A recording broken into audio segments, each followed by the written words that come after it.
Hello, welcome everyone. Thank you so much for joining us today. This is our second episode in our series on grasslands that we're calling Culture, Conservation, and Resiliency. I love seeing folks dropping in where they're watching from all across the US and Canada and even beyond. So thank you for joining us today. I'm Chris Muhlenbrock. I am the director of the Institute for Science and Policy. We are a project at the Denver Museum of Nature and Science. Together with our partners, we've been able to bring you this four-part series. So I want to acknowledge and thank them, the Bird Conservancy of the Rockies, the Center for Collaborative Conservation at Colorado State University, as well as the Salazar Center for North American Conservation, also at CSU. I do remind us that people have lived in North America and the grasslands for thousands of years, and Indigenous people are still very much present on our grasslands today. Where I'm sitting at right now, I'm at the Denver Museum of Nature and Science, and this place was the original homelands of the Ute, Cheyenne, and Arapaho nations and people. This is a public four-part series we're bringing you. If you missed our first one that we did last week, we really focused in on a lot of topics, but primarily around the science of grasslands.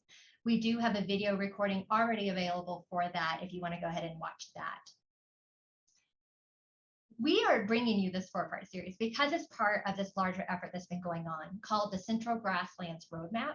It's brought together hundreds of individuals and organizations working on resilient and sustainable grasslands as well as human communities. You can learn more at grasslandsroadmap.org if you're not familiar with that effort. We'll also be sharing any links to the videos and to that roadmap effort at the end of today's program. Today is about people and culture. Grasslands have a long cultural and evolutionary history. Prior to European settlement on the continent, native and indigenous people cultivated their own relationship and management practices with these ecosystems. Ranching was introduced, and it brought a different approach, bringing new principles of agriculture and grazing to the range. Today, we're going to be talking about both. And we're very lucky to have really two special guests joining us today. They're going to bring their own unique perspectives to the conversation. We have Jason Baldas with us.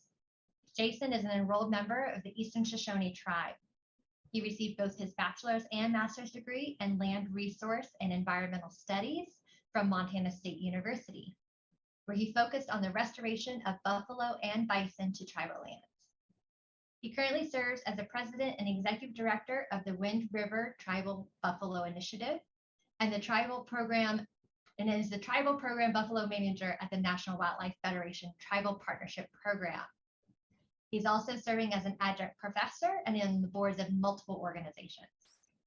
In 2016, he spearheaded the successful effort to relocate a herd to the Wind River Indian Reservation and works with both the Eastern Shoshone and Northern Arapaho tribes in buffalo management and expansion. He's an advocate, an educator, and a speaker on Indigenous cultural revitalization and ecological restoration. Thank you, Jason, for joining us. How are you doing today? Thank you, Kristen. I'm doing very well. Glad to be here and visit with everybody about the importance of many of our grasslands and how tribes and sovereignty and the history ties into how we can manage them better today. Great. Look forward to hearing a little bit more from you. Thank you. We also have Maggie Hanna joining us today. Maggie is the Director of External Relations for the Colorado Cattlemen's Agricultural Land Trust, where she began working since in 2015. Since her time at the Land Trust, she has facilitated conservation easements, supported annual monitoring, and managed the Leopold Conservation Award. Prior to joining CCALT, and this is a mouthful, so you'll hear us say CCALT a few times, or the Land Trust, Maggie worked for the El Pomar Foundation as a fellow and also served in the AmeriCorps volunteer program in Oregon.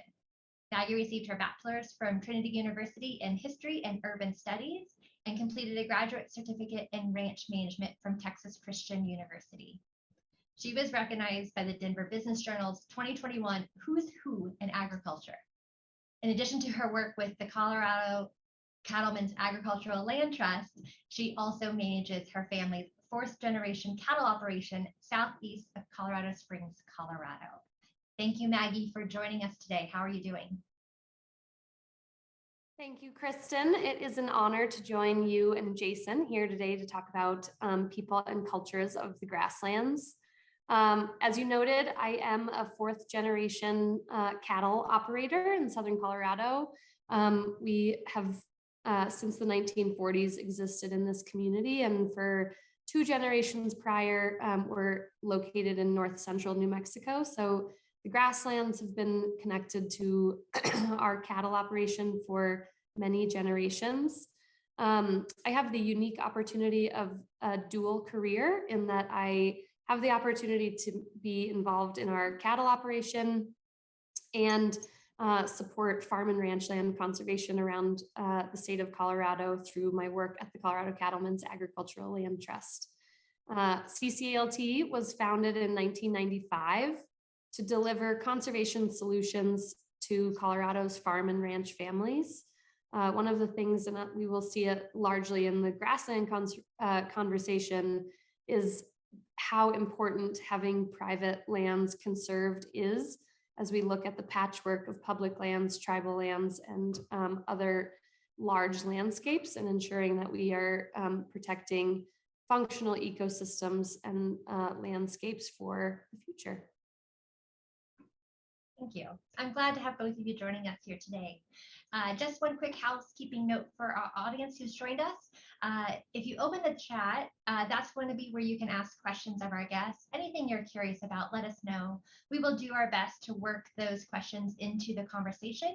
We'll be here for about an hour, wrapping up at about 1 p.m. Mountain Time.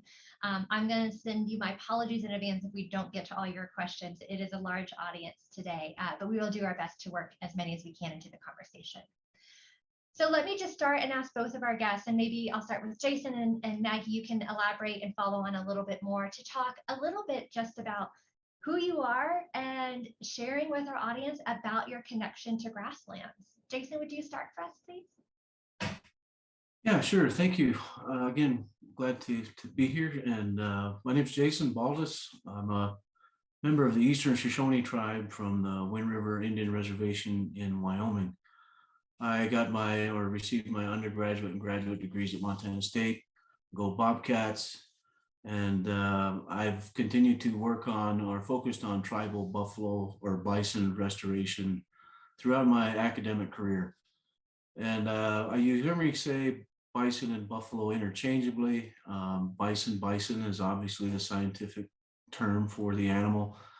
But buffalo is more common in our tribal communities. Of course, we have over 300 different indigenous languages in this continent. We have our own names for them in our languages. And so in the Shoshone language, it's Boijan. And so that animal, as we revitalize our reconnection to buffalo, we're also thinking about our language revitalization, our reconnection to the animal. And so in 2016, we brought the first 10, and these are considered conservation bison.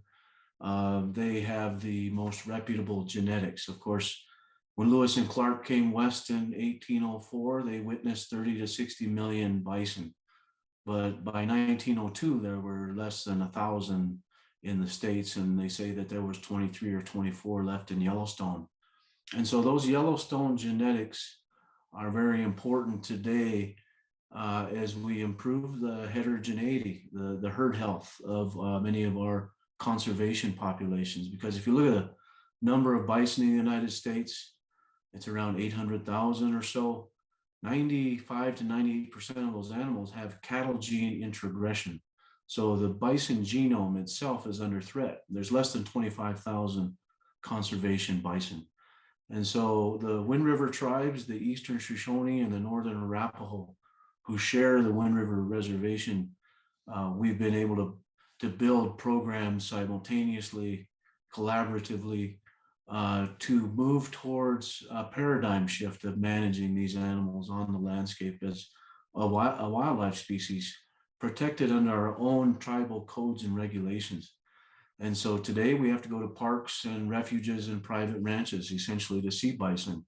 They don't exist on the landscape as a wildlife species, but on our tribal lands, we can ensure that they do. And so that process does take some time because of the history.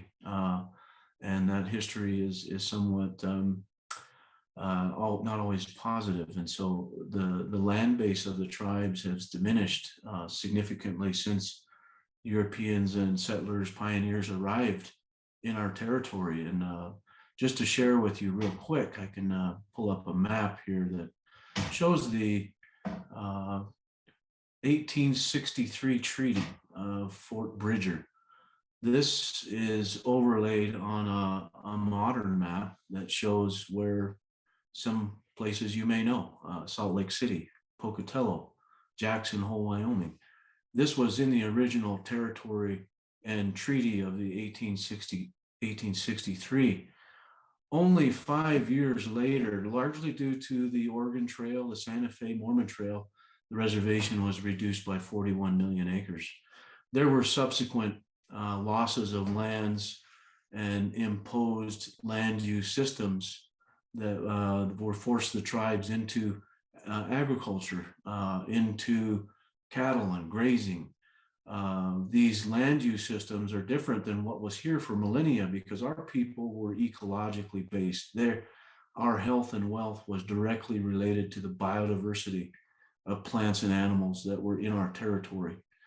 And so that livelihood, that connection changed with colonization and assimilation, but we've successfully managed the 6 of the 7 ungulate species on this reservation, including the protection of wolves and bears, because we recognize them as being important components. We actually call them our relatives, that they are placed here with us by the creator above. And that when we, in our languages, we say, Besihi Neteina, or Dhamma Nerowura, that means all our relatives.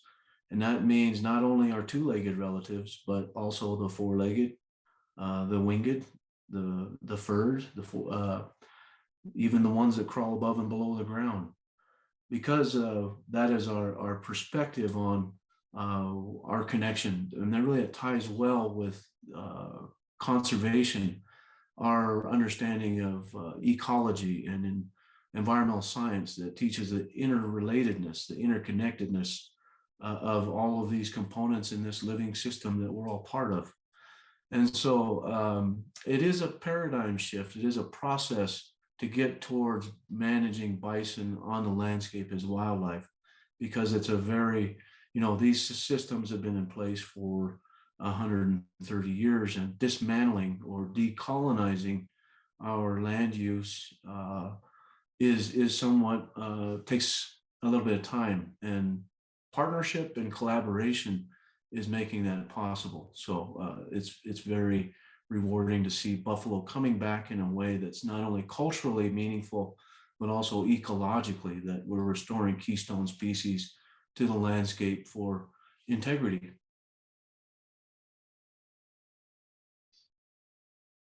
Thank you, Jason, for sharing. I want to hopefully come back and dive into a little bit more of what you just shared there. But why don't I bring Maggie into this conversation? Maggie, why don't you share a little bit more about who you are and some of the connections to grasslands that you bring to this conversation? Absolutely. You have heard my background and my education and my career. One of the things that makes me most excited about this overlap of being an agricultural operator myself and having the opportunity to create impact in the conservation space is I have long seen landscape scale conservation as rural community conservation. When we eliminate the ability for people to function in a place, we basically eliminate the value of that place. And I think one of the challenges in particularly Eastern Colorado, as we look at grasslands and how we ensure that communities and people can thrive in a place, is making sure that we are not risking conversion and fragmentation of landscapes that do function, and they function relatively holistically. I obviously am connected to grasslands because it is the location in which I was raised. It is the place that we ranch, and it is the most close relationship I have to any landscape. I think one of the things that I have always been attracted to about grasslands in particular, and making sure that we give them their due attention, is the subtlety of grasslands, of prairies. I can't speak for other places. We have a lot of locations represented on this meeting, but for Colorado, it's people come to this state to see the mountains and the trees and the rivers, but half of our state is grasslands, and half of our state is there is nuance and subtlety and beauty and intricacies of the grasslands and the people of grasslands that I have always felt went a little bit underrepresented as we talk about tourism and how we support an economy and where our ag products come from.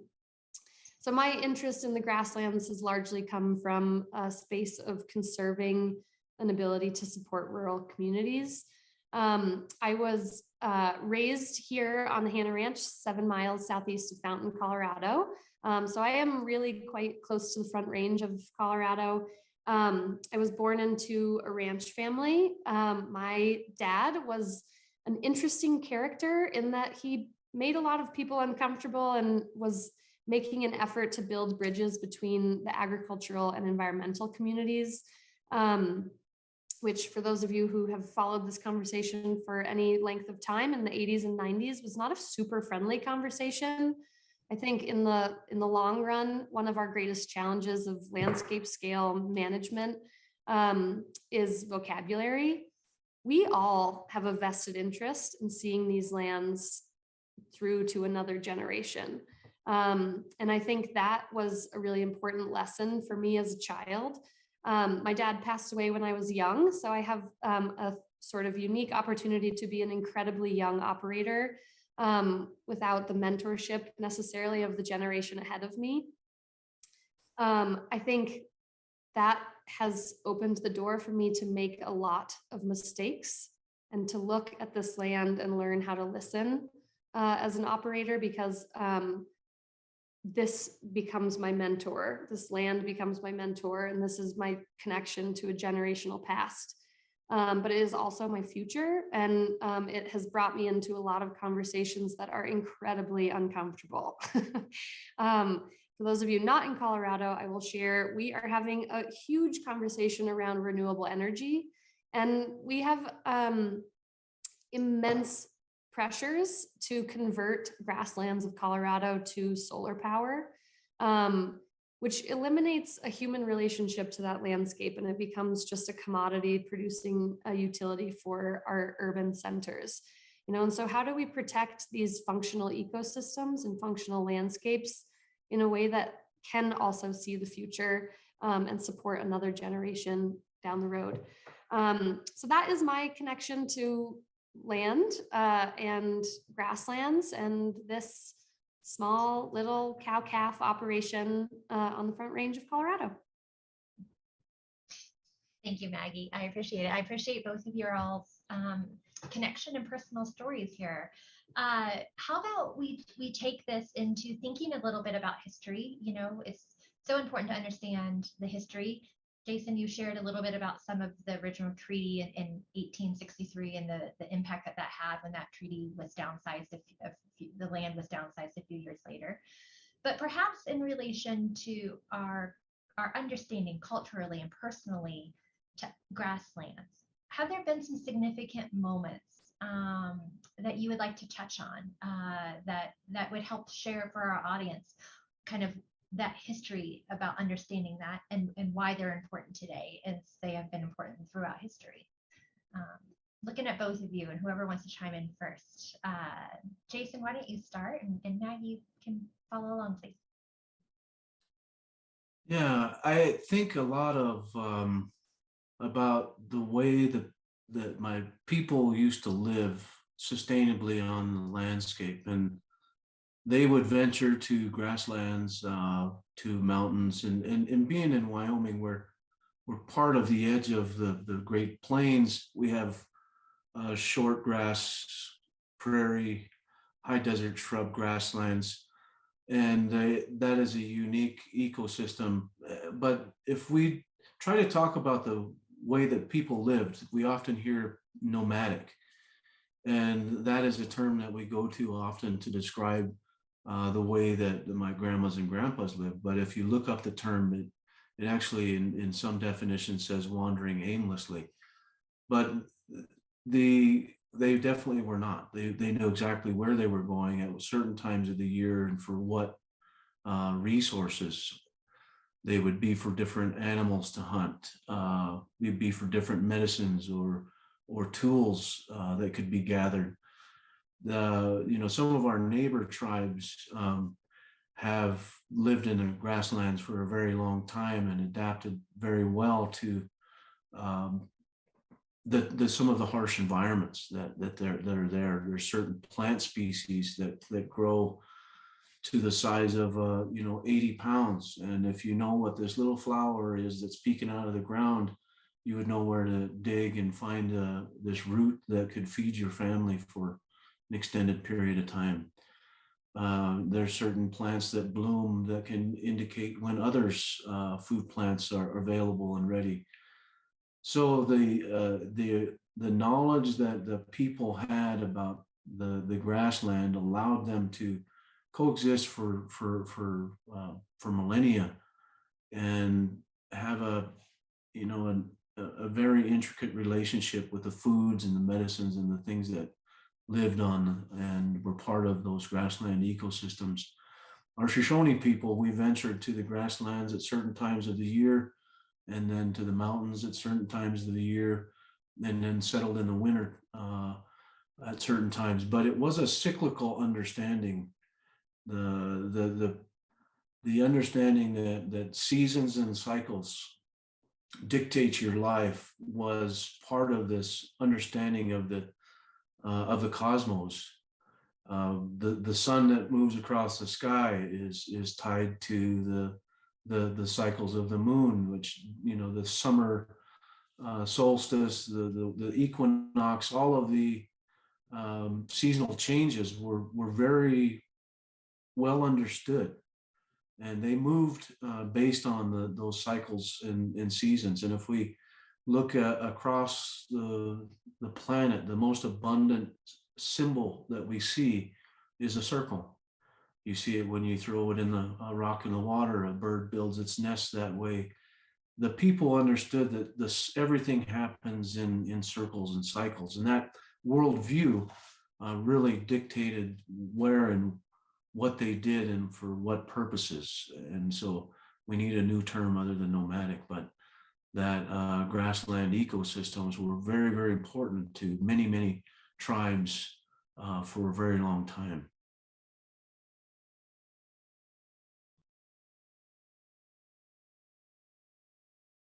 I will just add, as we sort of evaluate human relationships to grasslands, maybe the shortest relationship is of farming and ranching in the grasslands. And I certainly don't represent every farmer or rancher, but in my work with the Colorado Cattlemen's Agricultural Land Trust, I do have the opportunity to interact with many generational farmers and ranchers who have made the grasslands an important part of their family, of their community, and of their operations.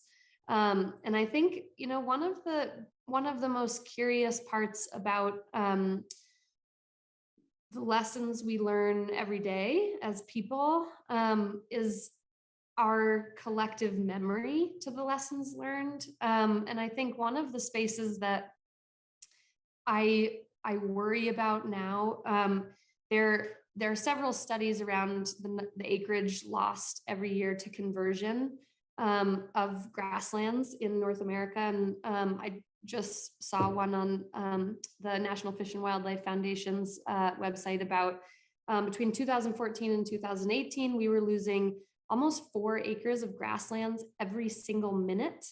And those acres are being converted for housing developments, other farming practices. They are being removed from native grass species to an introduced species. or sometimes energy development.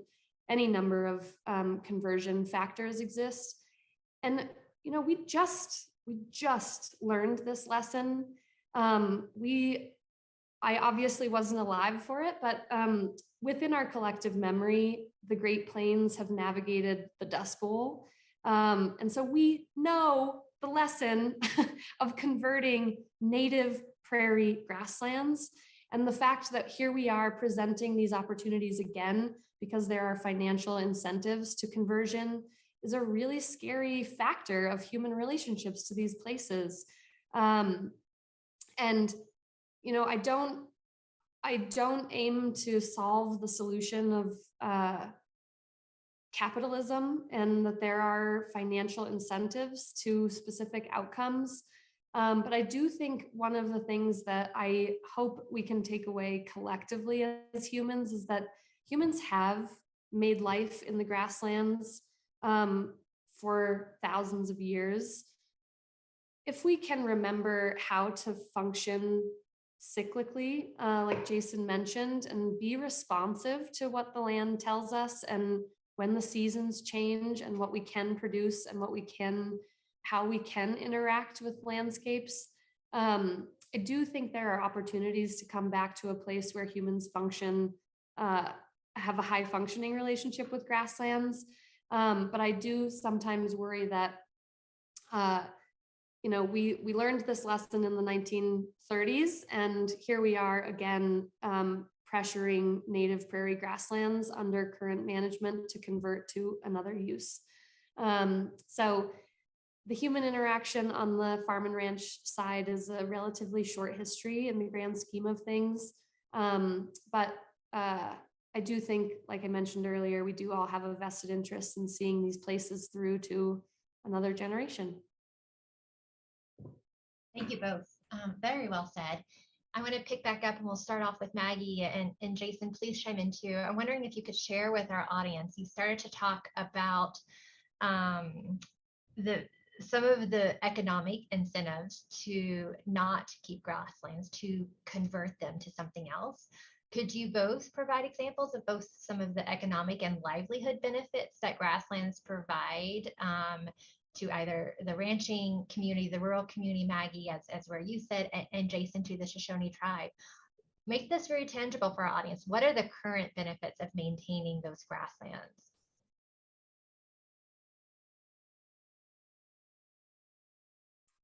Such a good question. What are the current benefits? The current benefits, I have to be sometimes careful about when I have which hat on, because I wear a lot of hats. So I'm going to answer this question as the owner and manager of Hanna Ranches Incorporated. We currently operate very near the Front Range. We are a native shortgrass prairie operation. I currently have cattle stocked at almost 90 acres to the animal. So the ability to actually generate a living from this place has become very challenging. We have been in drought conditions for comfortably the last 3 years, but I would say a majority of the last decade. And so in my community, and this is just very rough math, but we're being pressured with some pretty substantial solar development right now. Consider that 1 acre of shortgrass prairie is worth $1,000. We have the presentation of solar companies in our community offering almost $600 an acre per year on a 40-year lease to contract with solar development. Solar development in this region is high fence, so it eliminates migration corridors for wildlife species. They are not currently constructed in a way that is grazable underneath, with the exception of sheep and goats, but we do not exist in a market that is easily accessible for sheep and goats. So there are some sort of systemic issues with food production, in that the American population often isn't demanding sheep and goat meat in the same way that they are demanding other meat proteins. So we have these market influences that are sort of driving what livestock is produced. But these solar companies are offering $600 a year on a 40-year lease, which means what operator has an incentive to keep that as a functional grassland? Almost not. Like, the finances just don't function well. I can raise one cow on almost 100 acres, which for people who are not familiar with acres, you can imagine a football field is roughly an acre of land. And so there's huge challenges in both our food system, our commodity pricing systems, and sort of generally our value structure. To put my hat back on for the Colorado Cattlemen's Agricultural Land Trust, one of the things that is challenging is that the way that you value conservation easements is the value before unencumbered property. So what that property would sell for pre-conservation easement, and then the difference between what it will sell for with a restriction of a conservation easement. And that difference makes the conservation value. And if there are, when we add pressure, your conservation value grows. So there is actually some value to keeping these landscapes intact financially for operators. There are a number of tools through the federal farm bill in the US and state and local programs. And I think the other piece that we've sort of watched with like big sort of charismatic megafauna habitat restoration, like the wolf, the bear, and bison, is there is value in seeing these landscapes function holistically. And there is real value in making sure that these ecosystems are not so far degraded that we have removed species entirely from a place. But that's a hard value to put a number on when an operator is looking at owing the bank or making a living. So it is like it's a real challenge for folks. And I'll let Jason chime in. I saw his eyebrows a couple times. I think a lot and talk a lot about the traditional ecological knowledge of the tribes that have been in this area, not only the Shoshone, but the Arapaho, Lakota, Cheyenne, the Blackfeet. We historically had that ecologically based economy, the buffalo economy, the health and wealth and the biodiversity of the plants and animals. What was brought with settlers and pioneers was a paradigm based in economics, and it was about control. And so domesticating, plowing up, paving over, fencing in, fencing out. That really is what fueled the disconnect of our people from the land base, because also brought was the idea of private land ownership. There was no idea of owning the land. That wasn't a concept for our people, because as part of the system, it didn't make sense to section off some here and some there. But that was a forced paradigm, an imposed system onto the tribes, where they said, you're either going to become farmers and ranchers or we're going to take your land. And they took the land. And so then our people were forced into a sedentary lifestyle, reliant on the federal government for food and rations. And there's this intergenerational trauma that has happened. And the Bureau of Indian Affairs, as the land managing agency for the federal government, has continued with that status quo that we have to manage our lands for agriculture and grazing. And that is really not in the best interest of the two tribes, who are historically buffalo people. So despite the land management of the Bureau of Indian Affairs that has prioritized cattle over wildlife, the tribes have been successful in managing and restoring the wildlife species through codes and regulations. Our own game code in 1984 allowed us to reintroduce pronghorn antelope and bighorn sheep, which were extirpated prior to 1984. In the 90s, we passed wolf and grizzly bear management plans where we went to the elders of both tribes for 3 years, gathering information about our traditional perspectives about these species. And the elders told us that wolves and bears, again, are our relatives. They belong. We should protect them. We've learned a lot from how to be good human beings from watching them and observing them. So that was written into the plan.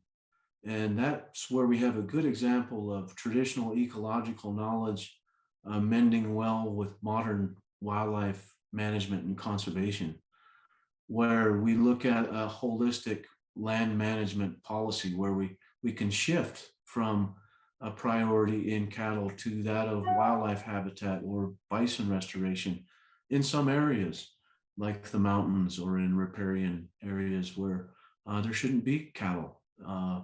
We have to be reminded that cattle do not replace buffalo on the landscape.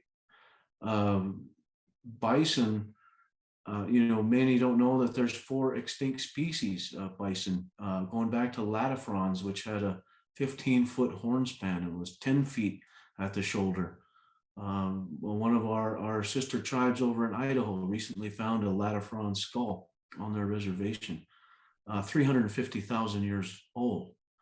So latifrons and these other subsequent species that are gone adapted throughout the ice ages. And so, the pronghorn antelope and the bison, really came through that last ice age, and where other species were diminished. The short-faced bear and the giant sloth and the woolly mammoth. We've got stories about some of these things. And bison, has 7 times the hair per square inch as a cow. And in the winter grows a winter coat and then sloughs that off in the spring. That hair is very important for many bird species. And so when there were millions of bison, the abundance of birds would have been similar. And we know that certain bird species actually need buffalo hair for their eggs to reach the right incubation temperature. There's examples of butterflies and reptiles and salamanders and other insects that benefit from the presence of bison. They have twice the surface area on their teeth as a cow, allowing them to eat less woodier species and control their metabolism in the winter so that they don't have to eat as much and can rely on snow. So they're very well adapted, and probably one of the most significant behaviors of bison is their wallowing, their dust bathing behavior that creates micro depressions in the landscape. Very important for water accumulation and seed dispersal. Bison primarily eat the graminoids or the grasses and allows the forb species to grow. And actually a lot of our foods and tools and medicines historically used were often associated with bison wallows. And so in the tall grass prairie, we have evidence of places where this has been shown. In my own research through MSU, Montana State University, I looked at cultural plant biodiversity in relic wallows. So even though buffalo hadn't been using these wallows in 130 years, I was able to determine or show statistically that 3 species still in fact serve a purpose or are benefited by these relic wallows. So the physiological and behavioral adaptations of bison in the landscape is what distinguishes them as a keystone species. We restore, if we wanted to talk about climate resiliency or carbon storage, it should be about improving and increasing plant and animal biodiversity. Well, we actually do that by restoring the keystone species. And so what we're doing on some reservations and restoring the keystone species is healing the land and making a place for buffalo that can in turn heal us. Because native people, with the removal of that animal from our diet, has resulted in the highest rates of diabetes and heart disease and other health-related issues. We're actually pushing for federal legislation, the Indian Buffalo Management Act, which would approve appropriations to support tribal buffalo programs in a way that it recognizes them as the treaty right, and actually have federal support to help us restore our buffalo to the landscape. Some tribes have more capability than others, but there's also the opportunity to help tribal and other non-tribal cattle producers switch to managing buffalo because of their role on the landscape. So in our reservations, it's not only to get them back on the land, help them to think about keystone species restoration and land use change really is just decolonizing our land use, but also the nutritional and the cultural importance of getting this animal back into our communities. And so the buffalo really runs very deep in our tribal communities and has implications in many, many other areas. Great. I want to bring in potentially we have some great audience questions here. Thank you both. This is such a great, rich conversation we're having here. But I want to pick up on maybe, Jason, where you were ending it and let Maggie chime in a little bit, because I think in our episode last week, one of our guests, Terry, one of her kind of main takeaways had been that, grazing is this important ecological practice and feature for grasslands, and that it's better to have something out there grazing rather than nothing. And that it helps, of course, provide livelihoods to communities and it helps conserve land. So, Jason, you were talking a lot about bison and their importance, but Maggie, can you elaborate a little bit more on cattle? Because there are absolutely differences between the two. Thank you, Kristen. There are absolutely differences. Jason may be able to offer a more scientific explanation of the differences. I will share, though it is not the same, and Jason mentioned this, cattle are not a replacement for bison or buffalo in how our grasslands evolved. But I do think there have been some concerted effort in grazing communities to put in place grazing management techniques that in some ways replicate migratory herds of animals, so that you are still providing rest in places. So similar to people of the grasslands, buffalo moved through the grasslands and were responsive to seasons and changes in weather and things like that. And so, for example, Hanna Ranch operates a relatively high intense grazing rotation in which we graze through a number of different paddocks for a certain number of days. And that allows the ranch to have a high grazing pressure, which grasses have responded under grazing pressures, as you noted. And then it leaves rest for the duration of the year so that grass also has the ability to recover. Every animal grazes differently. Jason mentioned the size of teeth. Location of teeth is also an interesting thing. And I don't actually know this about bison. I was just checking to see if there was any indicator on the skull above my head. But horses and cattle, for example, have a different location of their front teeth. So cattle only have front bottom teeth. So when they graze a grass, they are tearing it with their tongue instead of biting it off. A horse has top and bottom front teeth. And so they are actually scissoring off those grass species. So, and we see different grazing habits with all different animals. Hanna Ranch for a number of years in the mid-90s made a concerted effort at a multi-species grazing rotation, which included buffalo, cattle, and goats. I will say, I think the pressures on the grazing system had positive impacts. I am not sure our community was ready to receive buffalo, and maybe we could have used some mentorship from communities like Jason's, because we had some issues that were more cultural than they were responses in the land. So I do think there are differences in cattle and bison and buffalo. And I think the other hard part comes back to, at least for the ag community, marketability of product.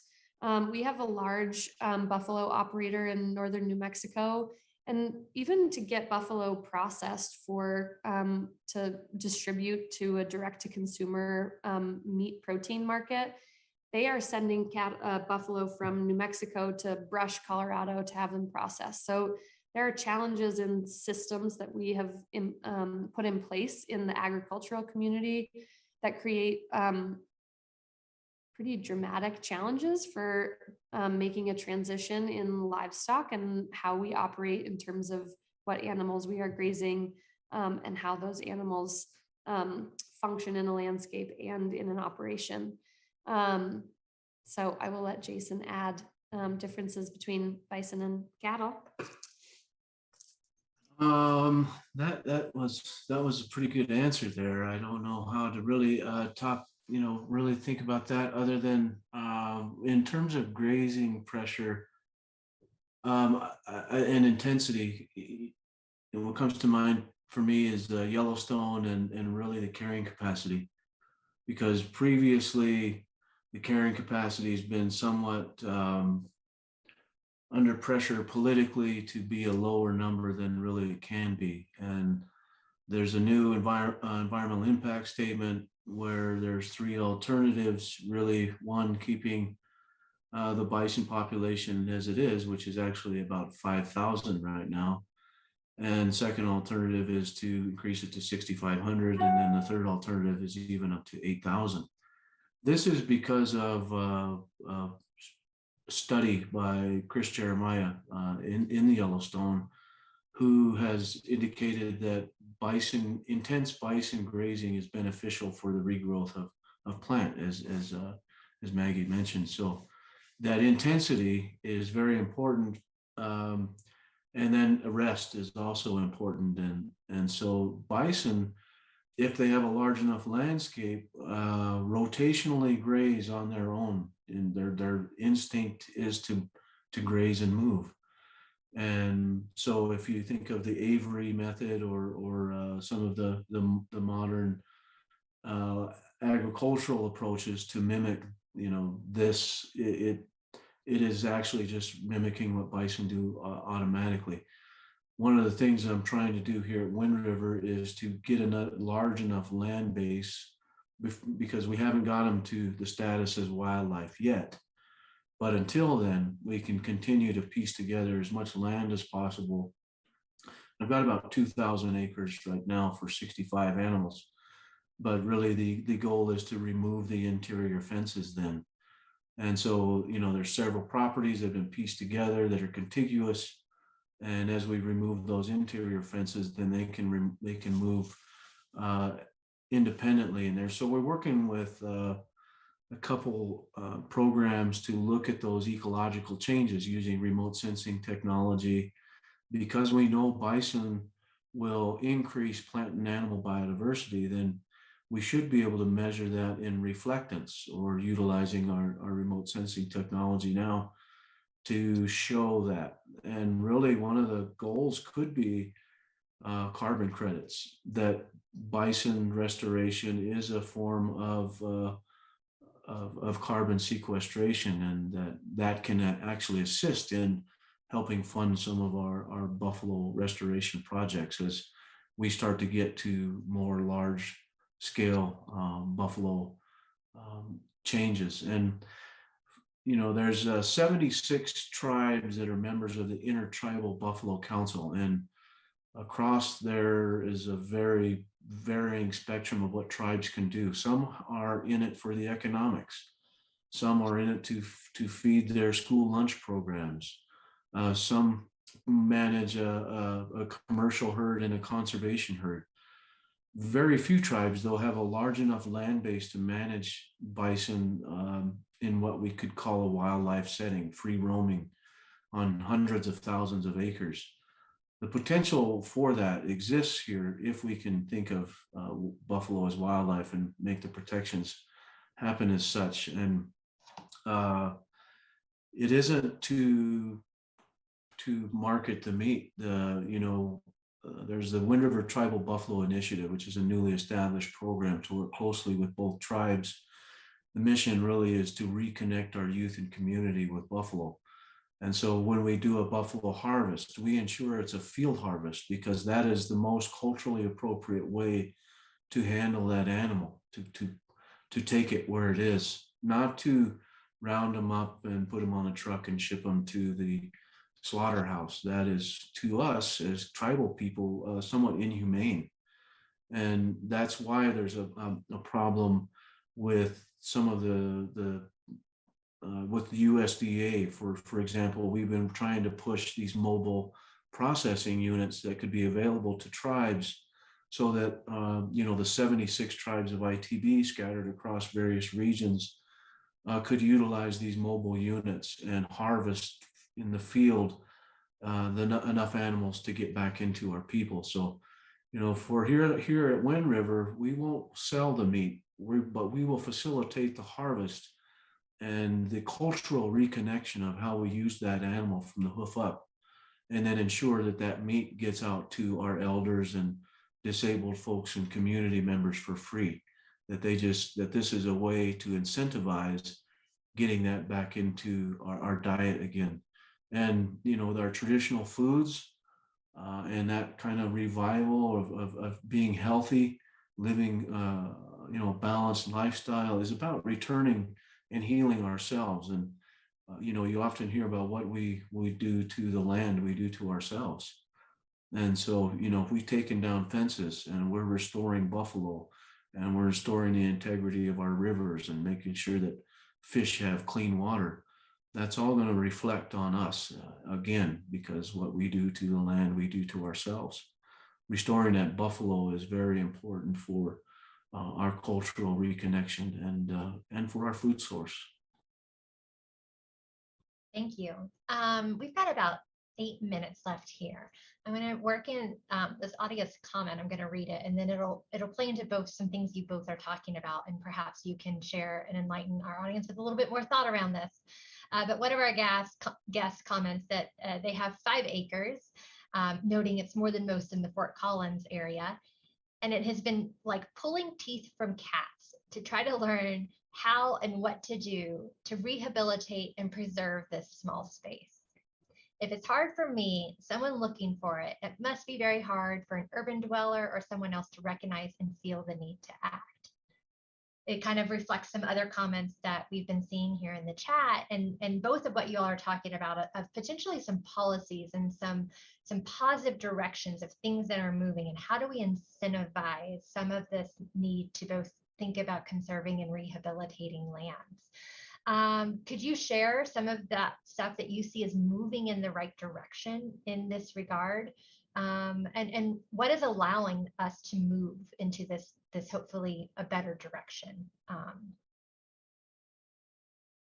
Maggie, you want to start, or Jason, please go ahead. I see Jason. Why don't you start, and Maggie, please chime in. Yeah. I was just going to say that we have unique circumstances and challenges in a rural environment versus an urban one. And, I work for the National Wildlife Federation, and we have a backyards wildlife habitat program.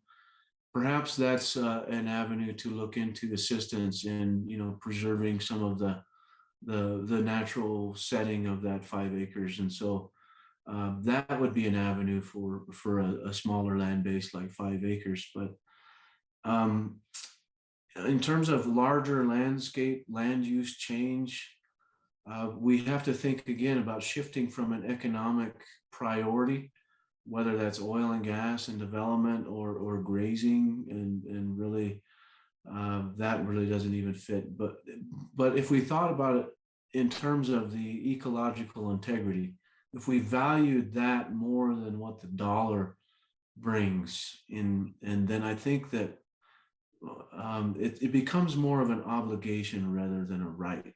We're often taught to think about our rights as human beings, but we as human beings actually have obligations, and that is to be stewards and caretakers.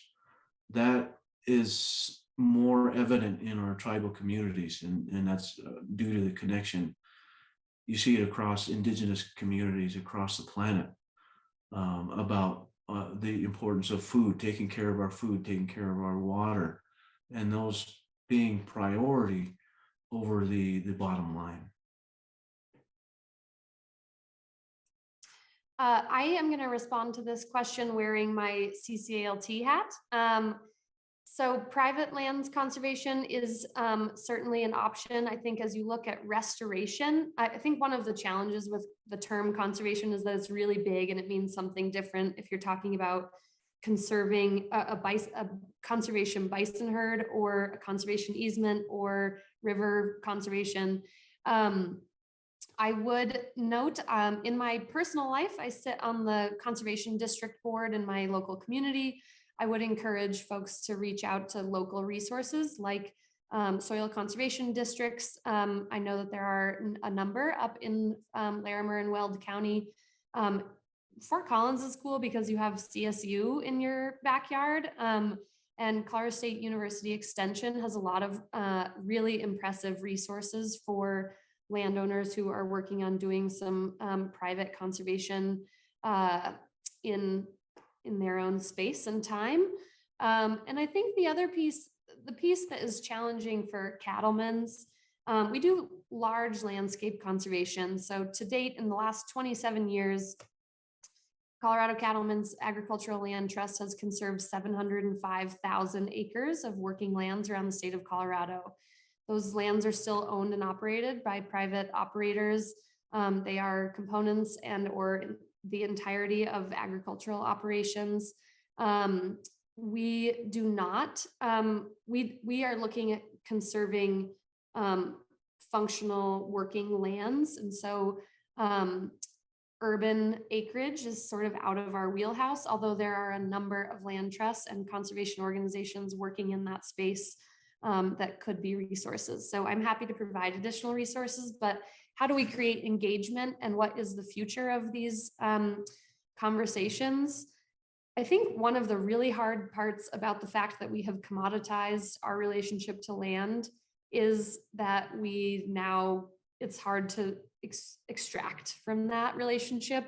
And I think if you have a vested interest in knowing that your children and grandchildren could see bison or could see cattle and could drive for 2 hours and not see any other structure, if that is a future that you have in your mind for your next generations, conservation at some level is an important conversation to be having, whether it is on an urban 5-acre parcel or a 27,000 acre carbon sequestration project in Southeast Colorado. This is about all of us together. And if we don't protect the land, there are limited opportunities for us in the future. You know, without the land, we can't bring bison back. Without the land, we can't produce food. Without the land, we don't have advanced civil society. If we can't feed ourselves, how do we have these broader conversations about civil society and our human engagements? So 5 acres, yay. I am enthralled. You all have been excellent guests, and it was quite fascinating for our audience who don't know. Right before we started, Maggie and Jason and I were talking, and there's so much inherent tension and conflict, and you saw those ideas in essence surfacing in both of the remarks throughout today. And we were going to talk about overcoming conflict, but you all have been providing such, I think, fascinating, positive, hopeful ideas and pathways forward. It's so refreshing. So thank you both. I want to leave you and our audience having one final thought, if that's okay. Maybe take 30 seconds to a minute each, and just share one thought. What's something that you absolutely love or are most hopeful about for the places and the animals that you currently steward? Maggie. Jason, you were already unmuted. I will say just my personal connection to Grasslands is this power of place.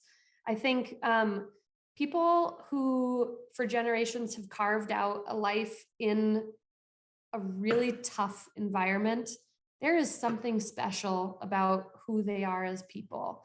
And I think the grit that comes from choosing a life in a hard environment is one of the really special pieces. I always love the subtlety of prairies and grasslands. So I would charge everyone with remembering that as you drive east on I-70 or I-80, and you think, gosh, there's nothing out here. I cannot wait till I get to a gas station, to think that like someone really cares about that place and someone worked really hard to make sure that it still existed. So thanks for being part of this. Yeah, I think grasslands are our most threatened ecosystem, and we often don't think of it as something that needs to be protected because it's like a vast sea, a vast ocean out there. And being by the mountains here, I really appreciate being able to get out into the grasslands and how small you feel. That's a really humbling experience, and what human beings should feel when we go to those places. And I think often of the paupers who had this idea in the 80s because they recognized that people were moving out of the rural communities and moving into the cities, that there were these ranches and places that where the fencing was no longer needed. And so they proposed the Buffalo Commons. And it was just an idea to, there's nobody living there anyway. Let's take these fences down and restore the keystone species. And so as we're successful or moving the paradigm on some of our tribal projects to restore buffalo as wildlife, I think that the conversation is going to morph into really what keystone species looks like on public lands. And public lands belong to all of you, all of us. And how they are managed and prioritized should be shifted also to make sure that we're always thinking about the ecological integrity of many of these important places, that some of which are not plowed up, paved over, fenced in or fenced out or domesticated, that we have some larger landscapes that we can ensure are protected for future generations, that there will be species conservation and biodiversity that exists better than what it does today. And so we as Americans, we can make that happen. And so having this conversation today is very, very helpful and informative. And I want to thank Maggie and Kristen and everyone for the opportunity to sit and visit with you today. So thank you. Thank you both. I feel absolutely humbled and grateful to have spent the past hour with both of you. I learned a ton myself. Our audience is extremely grateful. A huge thank you to both of you for joining us today. A huge thank you to our audience for tuning in and listening and taking away hopefully some really insightful ways of thinking about the grasslands. A huge thank you to all of our partners involved. And just as a reminder, this is episode 2 in a 4-part series. Next week, same time, same place. We'll be joining with a couple more guests to be talking about restoring wildlife to Larimer County grassland ecosystems, kind of bringing it all down to a very localized example. In essence, we're calling it Back from the Brink, and some of the success that's been happening out there outside of Larimer, in Larimer County. Thank you all very well. Take care of yourselves. It was great seeing you here and joining us today. We hope to see you back here next week. Thank you.